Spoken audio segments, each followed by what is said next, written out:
Here are all the upcoming releases for the spring anime season. You definitely want to keep an eye on to make sure you're not missing out on what will probably be the best lineup we had in a long time. We're going to see what shows are worth adding to your watch list, and if you want to see my top 3 most anticipated shows, be sure to stick by the end of the video because number 2 will probably shock you. And to keep things easy, I'm going to group these shows into categories to the best of my abilities, so let's just jump right into it. So let's start with the jokesters and see what the spring season has in store for us when it comes to comedy. And yes, I will be including rom-coms here because, let's be honest, most of the times they're just coms with the rom being them trying to hold hands for 12 episodes straight. And how else to start this list if not with one of the heavy hitters of the upcoming season, our favorite gang of truck lovers, domestic terrorists, god complex gods, and... oh god, she's back. That's right, after 2 seasons, a movie and a prequel series of comedic insanity, Konosuba is blessing our hearts with a well-anticipated 3rd season coming out on April 10th. Now, I had the most hater-to-lover relationship with this series because I first watched it early on in my whipdom when I was still in my generic isekai is peak anime phase. Glad that's over. And for the first couple of episodes I was like, what is this? This is trash. But by the end of the first season, I grew to love the series and the characters so much, and it also helped me realize how generic and repetitive the isekai genre became, and how good it feels to get a breath of fresh air. So if you're a fan of comedy, fantasy, or just busty anime girls with weird fetishes, Konosuba should be the first entry on your watch list for the spring 2024 anime season. The next entry on the list is Yozakura-san Chi no Daisaku-sen, or Mission Yozakura Family. Now, I've never heard of this manga before doing my research for this video, but just with a quick look at its summary, I was like, oh god, not another one of these. And by these, I mean take an over-the-top concept, in this case spies, throw it in the blender together with some good old anime tropes, and then season it with some etchiness, and voila. Now, despite all that, I decided to at least watch the trailer, and surprisingly, the character designs and the animation looked just good enough to make me want to check out the first chapter of the manga, which was actually pretty decent. Now listen, I'm not trying to raise anyone's expectation when it comes to this show, especially not my own. The first chapter definitely didn't break any molds in terms of the plot or the comedy, but it was still a good time.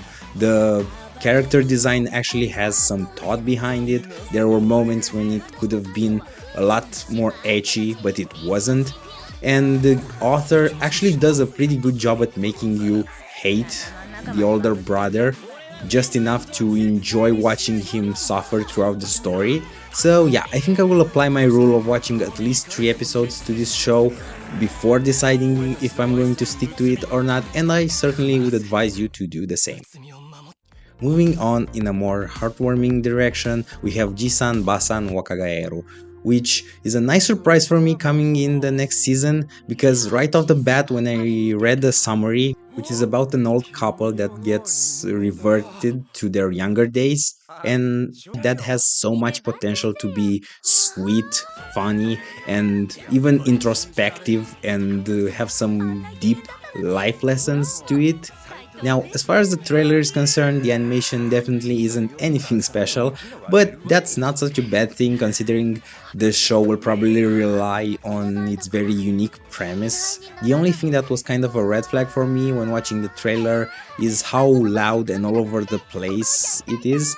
And it's a red flag because I would have expected a series with this premise to be, I don't know, still funny but a lot more grounded and introspective towards the psychological effect that this would have on a person, especially since I see so rarely anime where old people are in the main cast. So I guess we'll just have to wait and see how the show decides to approach this concept, and hopefully it will be a great one.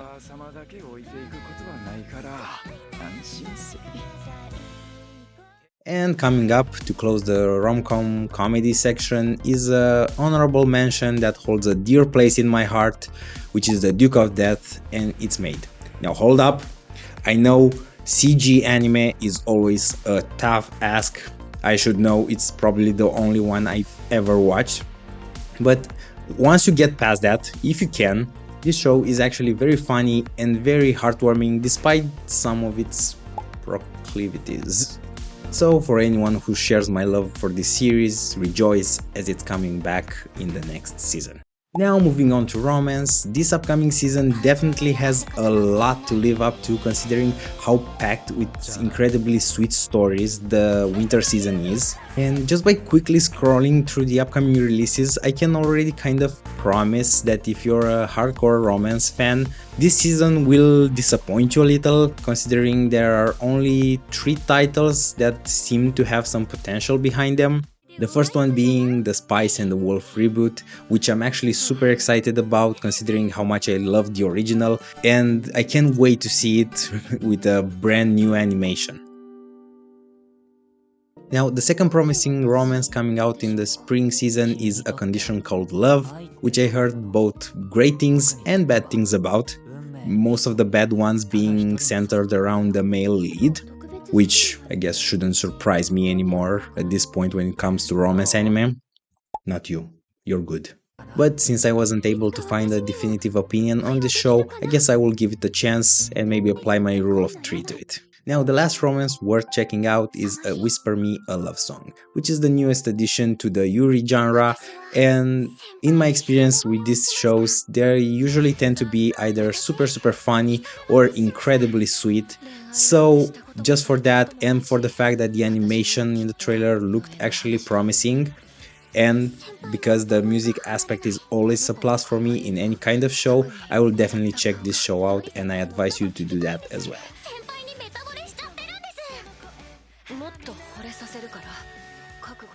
Also, my anime list, can we please stop tagging this one as a romance? They are goddamn siblings. Now, when it comes to slice of life, this season is also kind of weak, with only one notable title, but when that notable title is one of the best and most relaxing slices of life I've ever watched, it kind of makes up for it. That's right, the 3rd season of Laid Back Camp is coming back to grace my life with some much needed relaxation. If you're a fan of the series as much as I am, you'll probably understand my excitement considering the aura this show has to it. Just the second you hit play, you feel like camping next to a lake in the winter, next to a fire with some hot chocolate. So if you never watched the show before, please do, especially if you're in a particularly stressful period of your life, it will help you. Now that we're done with the lighthearted part of the video, let's bring in some action. Our next category will be action fantasy anime that stood out in the spring lineup. Now, first off, we have some sequels that have gathered a considerable fan base during their first run, such as The Irregular at the Magic High School or Date Alive. Now, personally, I followed the hype train with both of these shows at some point, but if you're a fan of this show, you can for sure be excited as both of these are coming back for a new season. With that being said, let's move to the big boys of this category, and the first one will be Windbreaker, the new anime about a high school delinquent that just loves fighting. Now, if you never heard of this show before, at first glance you might think it just looks like another Tokyo Revengers, which kind of does, but the settings and the plot are way different, the cast is super lovable, the trailer had some great animation, and to top it all off, it's made by Cloverworks, which brought us incredible series such as Spy X Family, Bocce the Rock, or One Direct Priority. And if you've seen these shows, you know that these guys know what they're doing. So that makes this show one of the most anticipated ones for me, and you should definitely give it a go. And talking about highly anticipated series, next we have one that is not only highly anticipated for the upcoming season, but probably one of the most anticipated shows of 2024 as a whole. That's right, we have Kaiju number 8. Now, regardless of you being a casual or a hardcore anime fan, you probably don't need me to tell you that you should definitely watch this show when it comes out, considering the popularity of its manga alone. I'm even more excited for the anime now that I've seen the second trailer, which showed us some great animation, great voice acting, great set pieces, and yeah, you get it.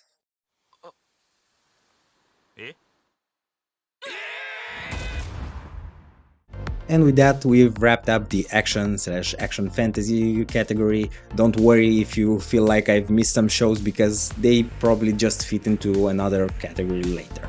Okay, I need to take a moment to prepare myself mentally and spiritually for this next category because it's going to be a long and painful one. Yep, you've guessed it, our next category is of course isekai, fantasy or isekai adjacent shows coming up in spring 2024. Now here's the thing about me.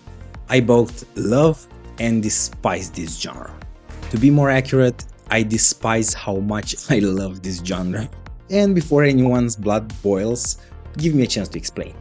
No, there's nothing wrong with isekai as a premise. In fact, it's one of my favorite premises in all of anime, regardless of how repetitive or generic it can be.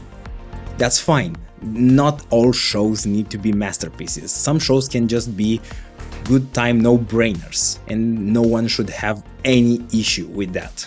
No, my beef with the isekai genre can be reduced to one sentence: bad main characters with a side of bad tropes. Be it oblivious, boring, stupid, borderline pedophile, and don't even get me started on this guy. And as for the tropes, I'm not going to say that any trope is inherently bad. That's not my battle to fight. I don't have a problem with most tropes that some people despise in anime. I'm just saying that every trope can become a bad trope when it's simply inserted in any plot, regardless of it matching the plot or not. And now that I got that off my chest, let's jump right into it. There's a million of these as always, so I'm just going to quickly list some of them, because if you're a hardcore isekai fan, you'll probably watch all of them anyway. I'll start from the most generic ones and work my way up to the ones that actually show some promise, so here we go!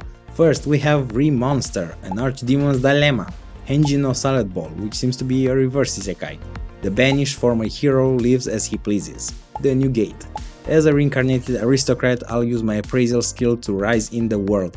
Of course you fucking will. Chilling in another world with level 2 super cheat powers, Unnamed Memory, which actually seems like it might be worth a look. And as for sequels, we have The Misfit of Demon King's Academy Part 2 of Season 2, and lastly, and definitely one of the more anticipated shows of 2024 overall, we have Mushoku Tensei Part 2 of Season 2.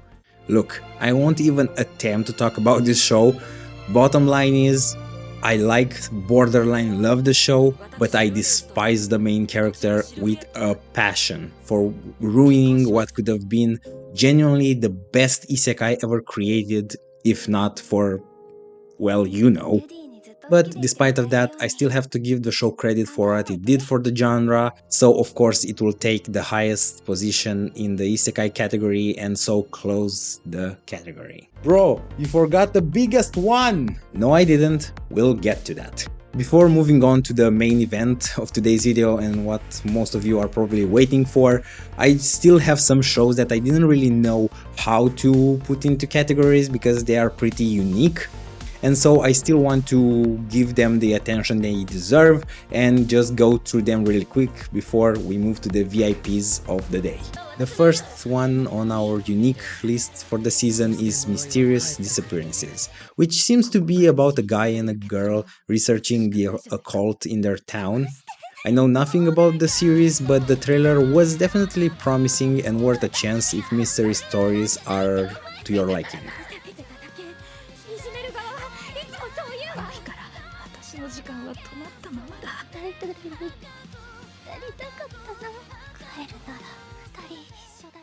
The next one is Bartender Glass of God, which seems to be pretty much Restaurant to Another World meets Death Parade, but without any of the fantasy aspects. So definitely give this show a go if you're a fan of either drinking or just unique anime premises that you don't see every day. And the last one, which didn't find its place into a certain category, is Black Butler.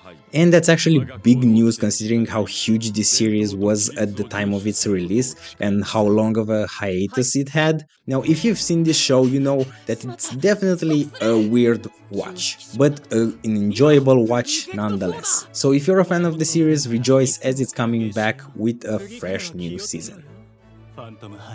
As you probably noticed, I forgot to mention some huge releases coming in the spring season, and that's because I wanted to keep them for last, to give them an honorable spot, and to actually rank them in a top 3 of my most anticipated shows.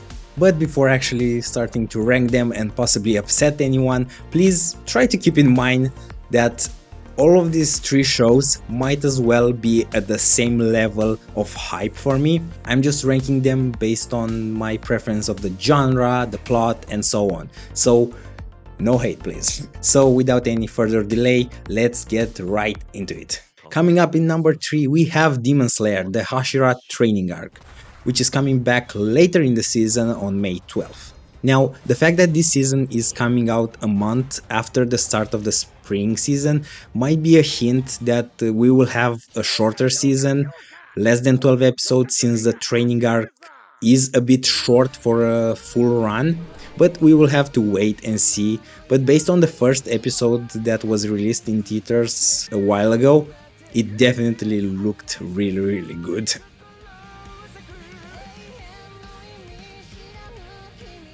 Now, coming up in number 2, we have That Time I Got Reincarnated as a Slime. Like I mentioned, I love isekai as a premise, and I hate how few good and original ones there are. So of course I'm going to be super hyped about what I consider to be the best isekai currently out coming back. The OVAs we got at the end of last year reminded me just how much I love the show, the cast, and the world as a whole, so I'm really looking forward to see all of that again.